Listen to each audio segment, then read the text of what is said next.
Greetings, music fans. I'm Peter Skov for Music is a Journey. You know, when I was in elementary school, I remember hearing or reading the story about Pandora's Box. I really don't remember the details very much. I just remember that Pandora was given a box and that she was told not to open it. However, her curiosity got the better of her and she opened the box. And doing so, she unleashed unto the world all the evils of the human heart. And in the end, there was only one thing left within the box, and that was hope. I have hope. Now, Steve Bonino and the Steve Bonino Project just released this album here, Pandora, back in June of this year. And so this video has actually been forthcoming, oh gosh, for almost 2 months now. Finally getting around to it. Anyway, as you can see by the cover, I'll show it to you here. This album is a concept album about Pandora. Not just her box, it's Pandora herself.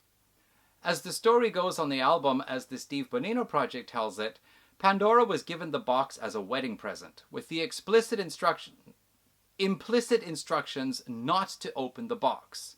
However, this was all part of a setup. You see, earlier on, Prometheus had stolen fire from the gods and given it to the humans. And Zeus wanted to get revenge, not on Prometheus, but on the humans. And so he asked for a woman to be fashioned of clay, perfect in form. Hubba, hubba. And she would be sent to the humans as the first female. Pandora was, according to the myth, the first woman, which means that before she came, all the humans, those that had gotten fire from Prometheus and so on, they were all dudes. So, in order to get his revenge, Zeus asked for Pandora to be fashioned in the exact opposite, meaning somebody that was stubborn and curious and prone to doing things that she was told not to do. In that way, we could take a very simple and innocent woman and make her the cause of all the trouble, leaving the gods scot-free of blame. How political. Reading further on in the Wikipedia article, it says that there are various versions of the story. To begin with, it was probably not a box that Pandora had. No, of course, not a cardboard one.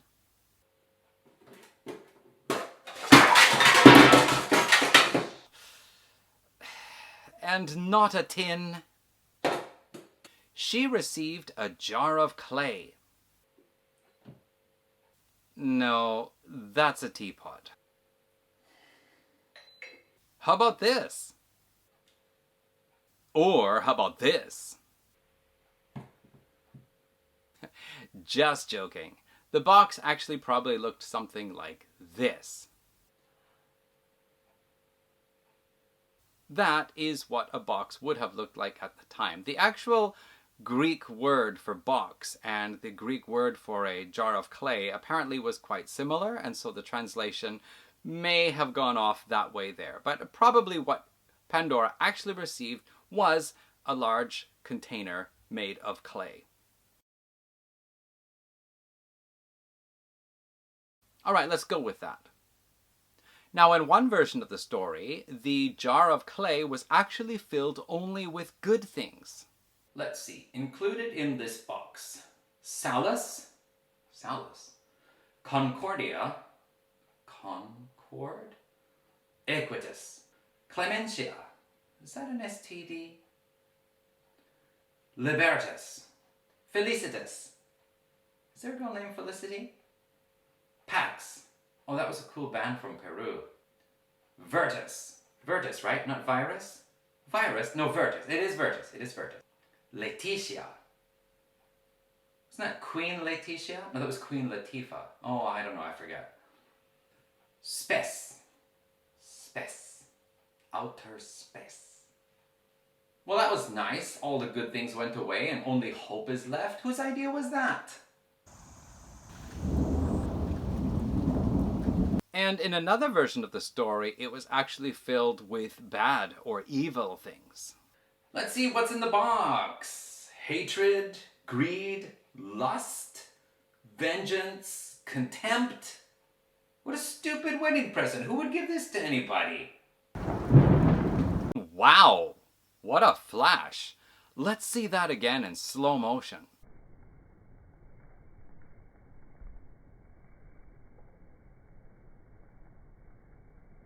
Cool. Now some say that hope was all that remained in the jar, leaving us with nothing but hope. All that's left in the box is hope. Well, I'm keeping that one then. Whereas others say that hope remained in Pandora's jar and was sealed away from us, permanently keeping hope in Pandora's pantry from us. Has anyone seen my hope? I don't know where my hope's gone. I'm hopeless.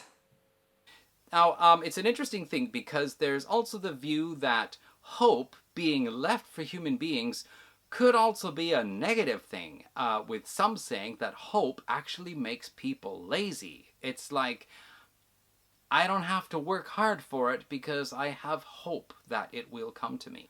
However, recently I read an interesting article on the internet about rats, an experiment done on rats. You see, they put rats into a container of water and let them swim, and the rats swam frantically, thinking they were going to drown. And after about 15 minutes, when the rats just about gave up and succumbed to their predicament, the researchers then removed the rats from the water.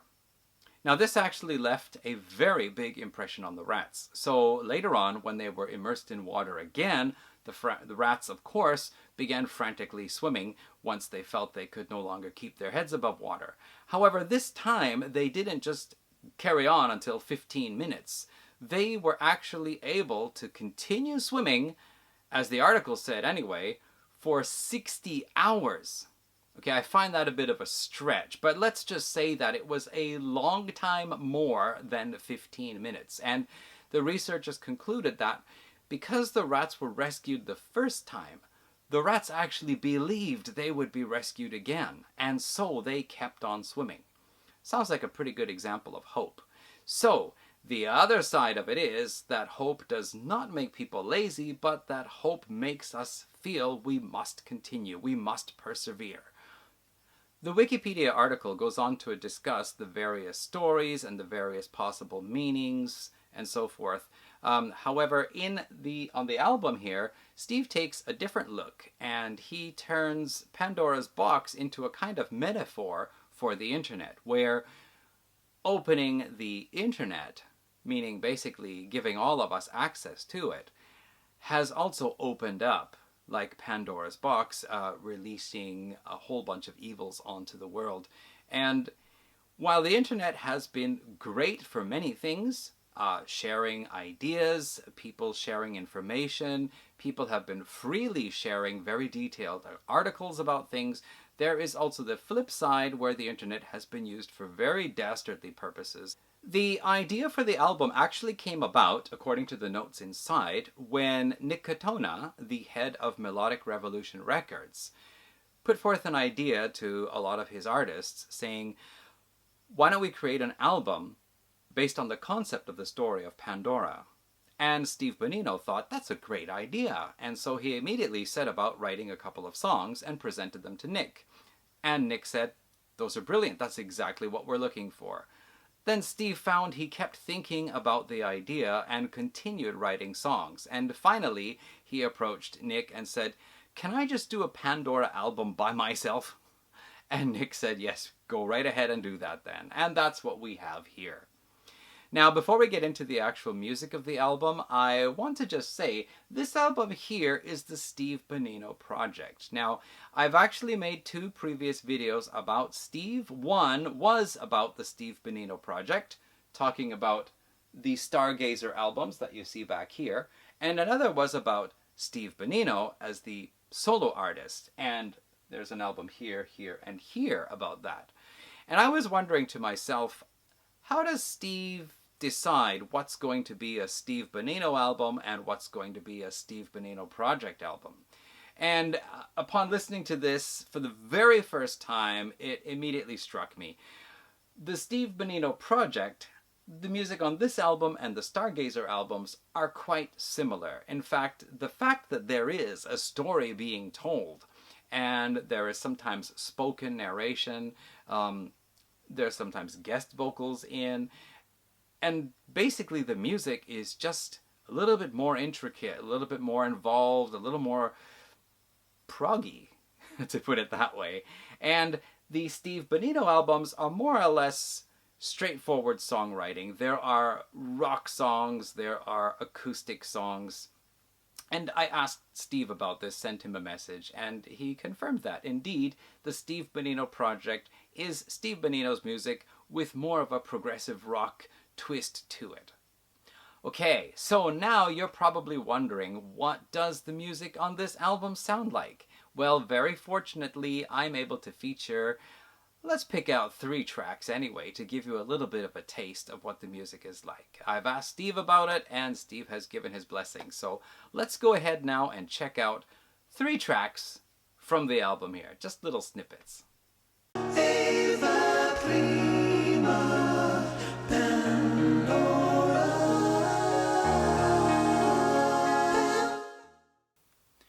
So let's just talk about some of the tracks here. The first one, Eva Prima Pandora. This is a kind of intro to the whole album and concept. The idea of Pandora tells a little bit of the background information about who Pandora was. Not in so much detail. It is a kind of minimalistic piece with piano, and then there's like layered, softer vocals. Kind of a good introduction to the whole thing. And then we get on to track 2, The Three Fates, and this is one of Steve's more upbeat rockin' songs. So really nice transition from that kind of almost trance-like introduction there, very peaceful, and then coming in with this rockin' track here. So I want to play just a little bit from track 2, The Three Fates, so let's give it a listen.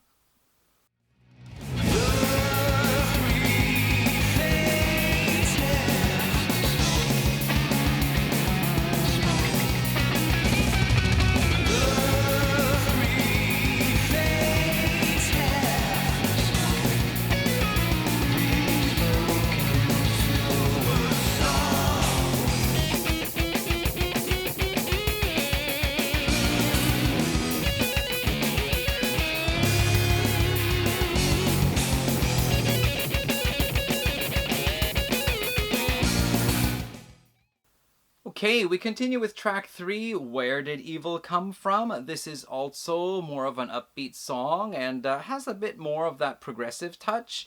When I say progressive, I don't mean that you're going to expect something like ELP or Genesis or King Crimson or whatever, but we're talking about songs that have just that little extra twist that makes it, that elevates it above your average rock song here. And so this is where Steve likes to add these kind of things in for the Steve Bonino Project. It's a very cool track, but I want to move on to number 4, My Name is Pandora, featuring Shimmer Johnson.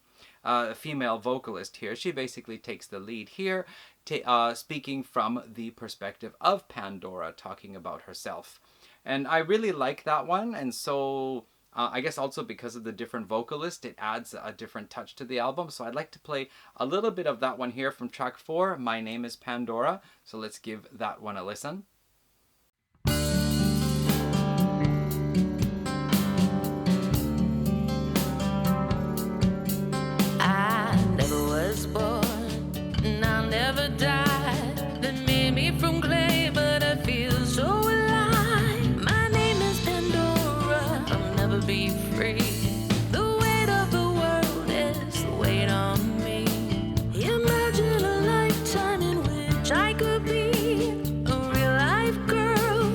Regular dreams, but that's never going to be. My name is Pandora, you see.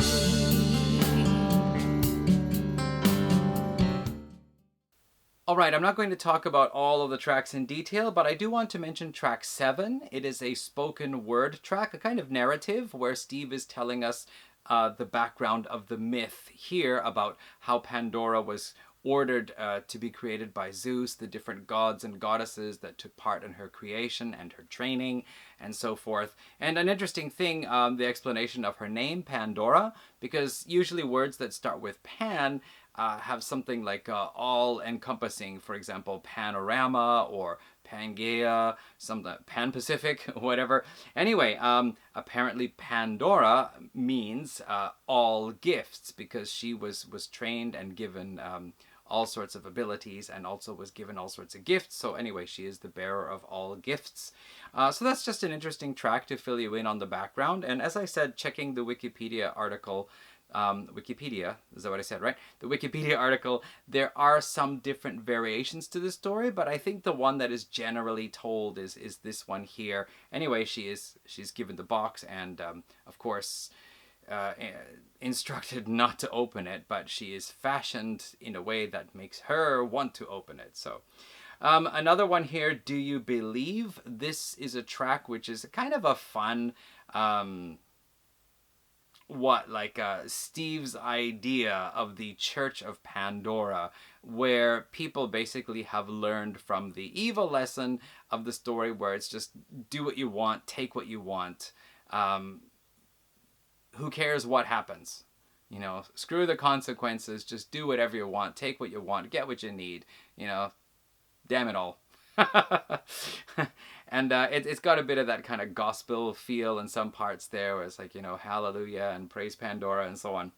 A couple of other tracks here. Lucky Day. Now I want to talk about this one because this is a kind of fun one. This is like a modern day person who actually gets a hold of Pandora's box from a swap meet, and tries to find out how to open it, and then he opens it, and wow, what comes out of the box? We can only imagine. But anyway, it's kind of a whimsical, fun song, so I'd like to play a little bit of a sample from Lucky Day as well, so let's check that out. Lucky day. What have I unleashed upon an unsuspecting world? Lucky day. Sky is turning Bible black. Watch out, here comes the flood. Now the box is open and her nightmare vision's quite obscene. Hold my breath and close my eyes. Excuse me while I start to scream.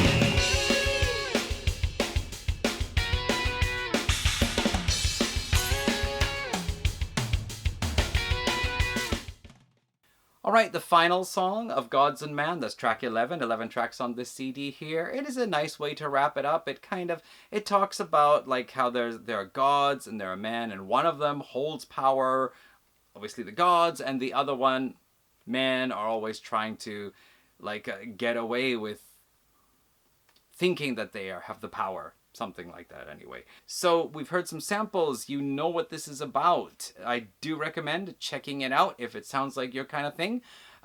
Also, other albums by Steve back here. This one and this one and these ones. This is Gyreland, which he was one of the members, the 4 members of that one. Gyreland, sorry. Bomber Goggles is the name of the band. I've talked about that in a previous video as well. So there we go. Okay, Pandora, Steve Bonino Project. Thank you, Steve, for letting me have this CD and talk about it, and I hope other people will be interested. All right, folks, catch you in the next video. The hot summer days are just about done. I should be back a little bit more regularly. Thank you for watching. See you in the next one. Bye.